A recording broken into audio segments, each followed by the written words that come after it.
Ladies and gentlemen, welcome back to the channel. Here in this video, we're going to give you a complete rundown of everything you need to know around Tesla stock, what could be coming into the end of this year, my expectations, and most importantly, 2026. Now, I do want to say in the near term, I've been calling for this consolidation correction, okay? It's not enough to be a correction. It's not quite a consolidation, but I simply put it as a 2 to 3% consolidative corrective like downside. Okay, we got that on Friday. One thing I do want to point out specifically in Tesla, if you are someone that is in Tesla that maybe is like, wow, what's going on with the stock, why does it keep falling, blah blah blah blah blah, there's a lot of negative sentiment around the stock right now. On Friday, Tesla was actually an outperformer by a large margin until we had that news that Tesla is going to have to pay $200 million for a crash in 2019, blah, blah, blah.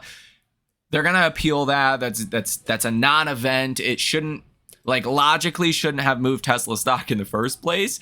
But I think there's a lot of things that people are missing with Tesla right now. The setup that we have into the end of this year, into 2026, from a broader markets perspective, from an economics perspective, but also from a Tesla perspective as well. We're going to get into all of this in this video, ladies and gentlemen. Do not worry at all. This is an opportunity, to say the very least. Again, something I have called for the last 2 to 3 weeks now. Almost like I was beating a dead horse. I was like, hey, guys, we've had a good run. This market's strong. I like the setup into year end and 2026, but we're going to have consolidation. We're going to have a 2 to 3% downside move. We got that on Friday, and the markets look great at this point. Like fantastic.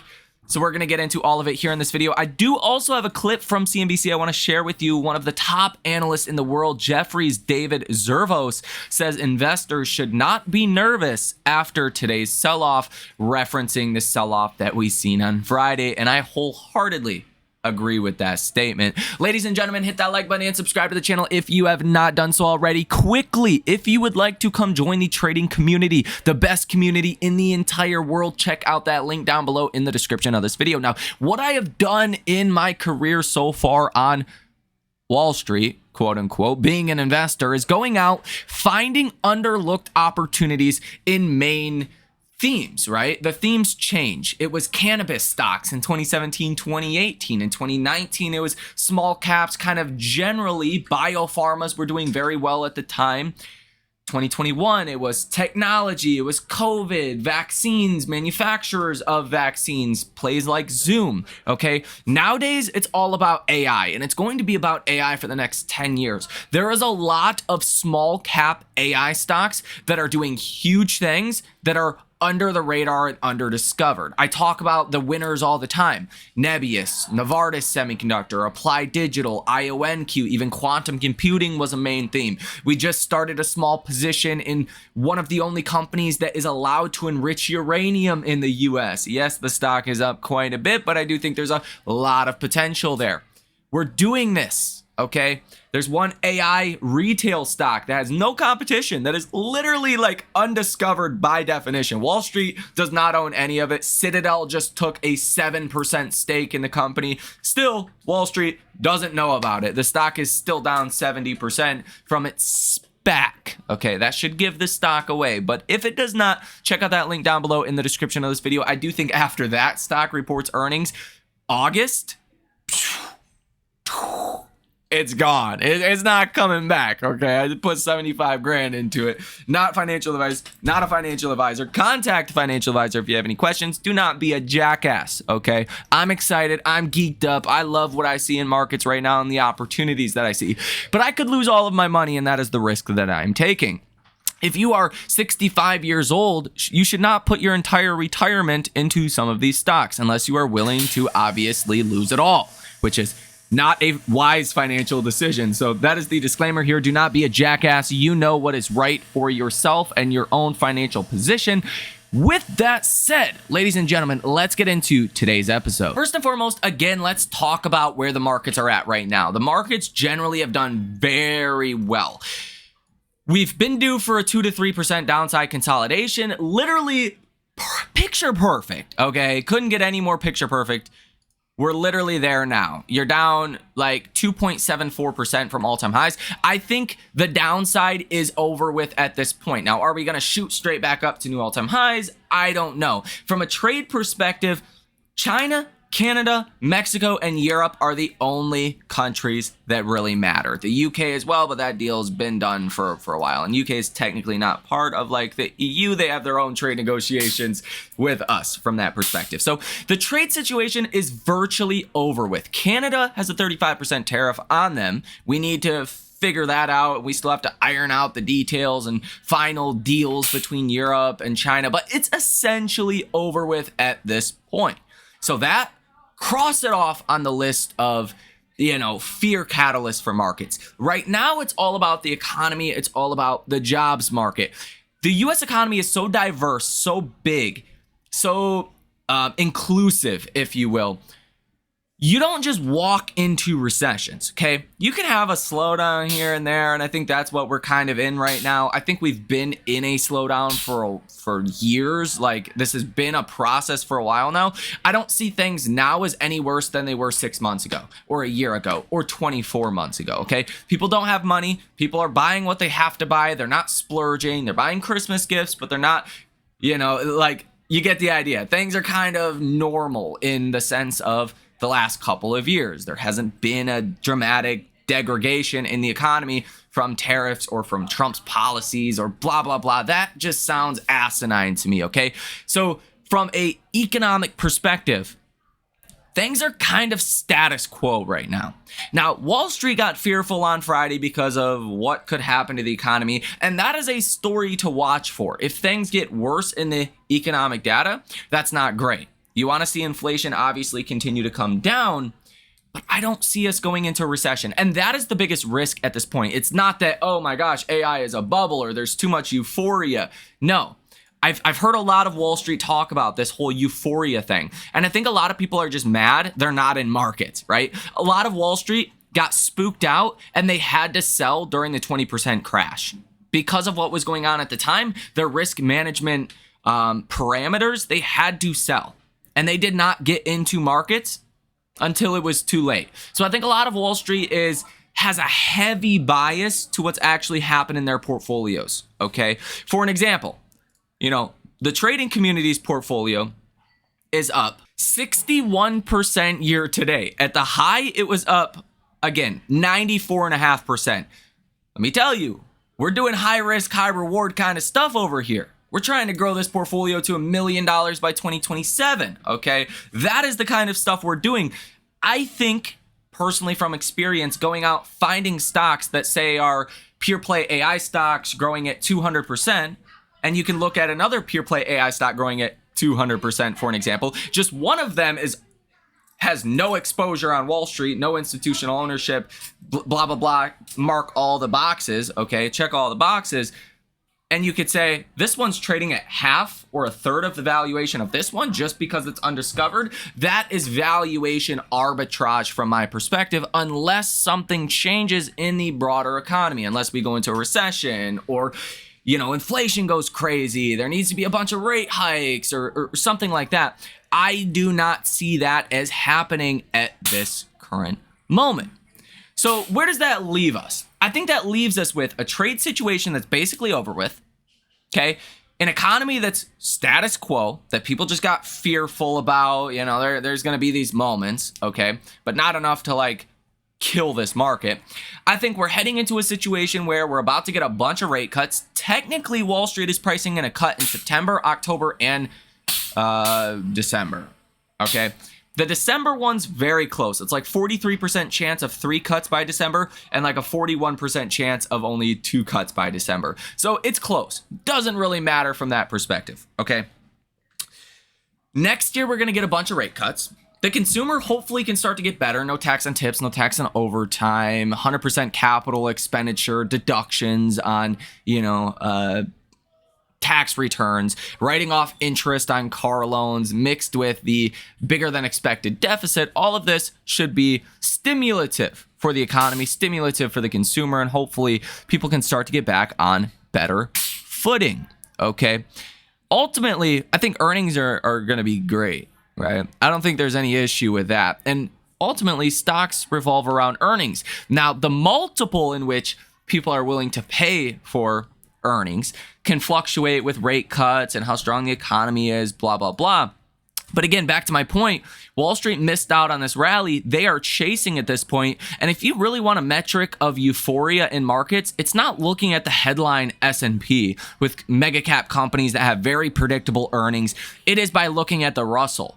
And if you look at the Russell compared to its all-time high back in November 2024, I didn't even think it was very euphoric at that time either. But since that high post-election, you're down 11.5% from all-time highs. You are not euphoric, right? You are not in a toppy market at this point. I do think into the end of this year, into 2026, you could start to get into a bit of a euphoric market, but that does have a lot of justifying qualities to it, like interest rates coming down, the economy getting better. I don't think it's going to be full-blown 2021 where just bad companies are doing very well. I think there's still a selective bias towards quality companies, and I think that started in really 2022, 2023, and I don't think that is going away anytime soon. Now, Tesla stock specifically, Wall Street is dramatically underlooking what's about to happen at Tesla. Tesla is about to imminently launch robotaxi in 9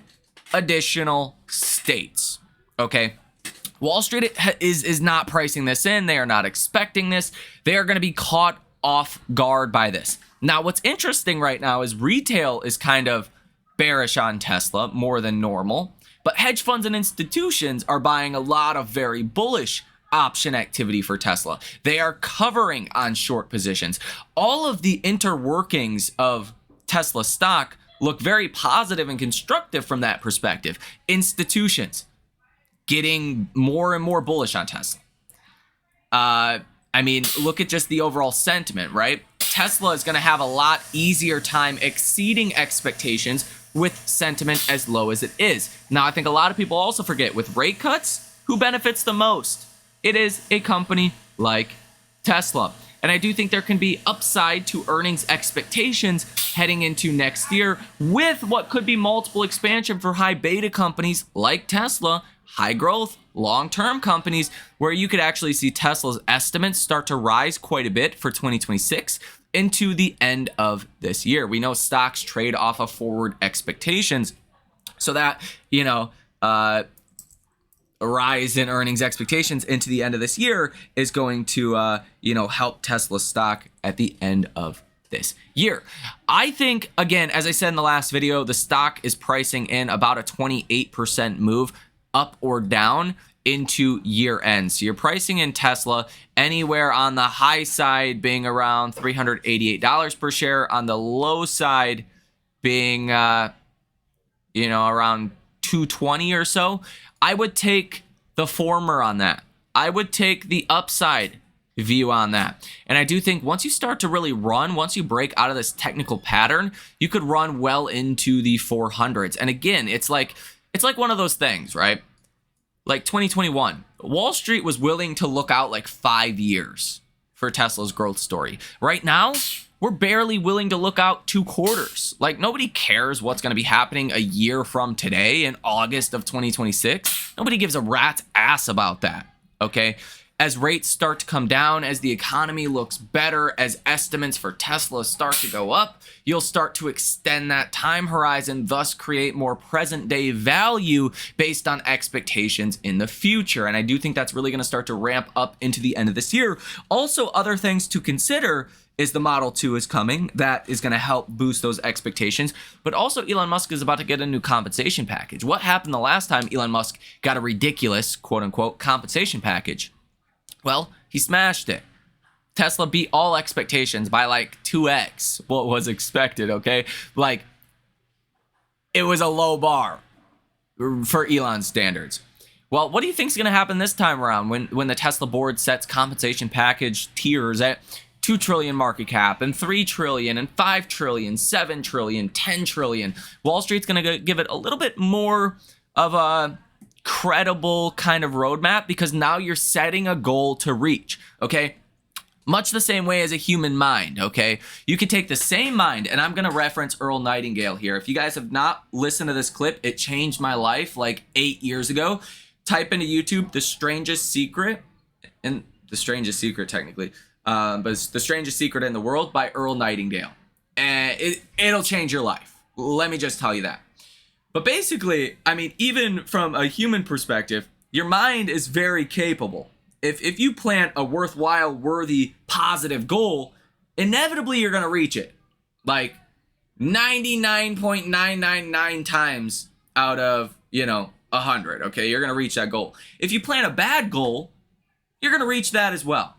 Setting a goal post for Tesla instinctively raises the odds that we could get to $10 trillion, okay? Because it puts a goal out there. You're also going to get Elon Musk that is going to start working for shareholders. He has no incentive to say anything good about Tesla ever. He has no incentive to show up in the office on any given freaking Tuesday. He has no incentive to do anything positive for Tesla. That changes towards the end of this year, in my view, when you do get that compensation package, hopefully on November 6th at the next shareholder meeting, actually approved and passed, okay? So next year, it's a bit of a anyone's best guess on what could happen for Tesla, but at least a double from here, if not more like a triple, could be in store for Tesla. Yes, Tesla could be a $900 stock December of 2026, because then what's Wall Street going to be pricing in for, December of 2027? That's what we're going to be trading on by the end of 2026. And by then you should be looking at maybe some Optimus bots being sold. Like things should be really getting going here with Robotaxi. It should be a good profit generator for Tesla by that point. Nonetheless, ladies and gentlemen, I do want to transition into this clip from CNBC. Take a listen. Zerbos. He's a CNBC contributor and chief market strategist at Jefferies. David, always great to see you. Good to be here. Fantastic to get your perspective, because you were at the Fed, correct? You're a Fed economist at one point in your life. many years ago. Yes. Is there any reason, in your view, as a market strategist now, to question the methodology of how jobs are calculated? That there might be a political aspect to it? I mean, I think we always want to question the data. We know it could be done better. I think your point, Melissa, was a good one. Why is it that it seems more volatile now than it's been in the past? And I don't think we have good answers to that. I think this administration sees a lot of politics behind the scenes, and it's a little worried about how those politics are playing out. It sees a swamp. It's called it a swamp in both Trump 1 and in Trump 2. And I think they're sort of maybe shooting first and asking questions later a little bit when it comes to appointees. And they have the right to change these folks out. That's kind of the prerogative of the president. These are political appointees with Senate confirmation. And to the extent that the September rate cut seemed to have some political biases in it, you could go back all the way to Janet Yellen in 2016 and her non-commitment to raise rates after she was committed to raise rates going into the initial Trump 1 election. There's a lot of undercurrents of politicization that I think are there. And I think, kind of gutting it is sort of not to be, I'm not surprised by it. Let's put it that way. Would you be concerned? I mean, I don't know how the interview process is going to go for a position where you are calculating data. Yeah. What would they say? Well, how would you have seen the September jobs report? Oh, you would have seen a better labor. That myth, you're hired, you got the job. I don't know if that's going to make anybody feel any better either. That's also politicization in another way. So I think that's right. I think that job in particular is supposed to be a non-political. Even though it's a political appointee, it's stated that it's a statistics job, right? It's not meant to have political views. You're supposed to be taking a stand on the data. So I kind of like Mohamed El-Arian's discussion earlier today. He tweeted a bit. We just need to get better at the data. Let's put some resources behind it. Let's get better at it.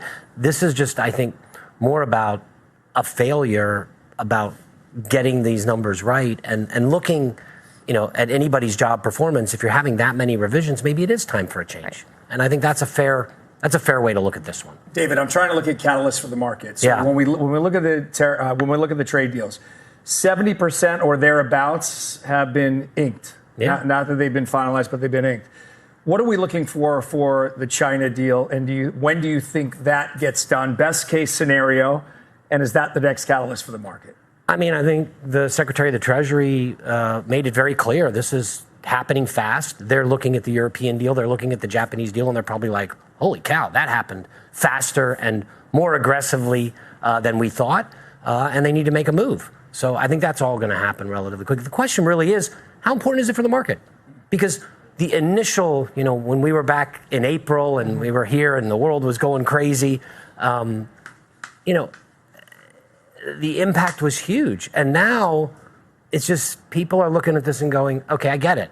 The whole idea was simple. He did the classic art of the deal. He came in and he said, I'm going to disrupt. I'm going to get everybody to the table. I'm going to make a deal. And I'm going to make a deal that's fair for the United States because I hold the cards. I hold the cards because we're more cooperative than our trading partners. So they have more to lose. Now, he took that bet. It could have gone wrong. It could have. But the bet was because they had more to lose, they'd come to the table and they'd give something up. And that looks like exactly what's happened. So I think the market is now conditioned to understand what the technique is so they don't get scared when the big numbers get thrown out. Even Switzerland, which was like almost 40%. I wouldn't be surprised if the Swiss are back at the table going, you know what? We got to figure out how to get this thing down. Like, okay, what do we need to do? And we're back at 15 or 20 before you know it because they made some concessions, they did some investments, they did something. That's the deal. And I just don't think these are going to drive markets anything like what they drove in April. We're going to be driven by monetary policy. We're going to be driven by what changes as the one big beautiful bill goes into enactment and the investment comes in and we start to see that filtering through the data and the economic data. So let me know your thoughts on all of this down below in the comment section. Hit the like button as well as subscribe to the channel if you have not done so already. Check out that link down below in the description of this video just to top it all off. Enjoy the rest of your weekend. I hope you're ready for a crazy week, and I will see you in the next one.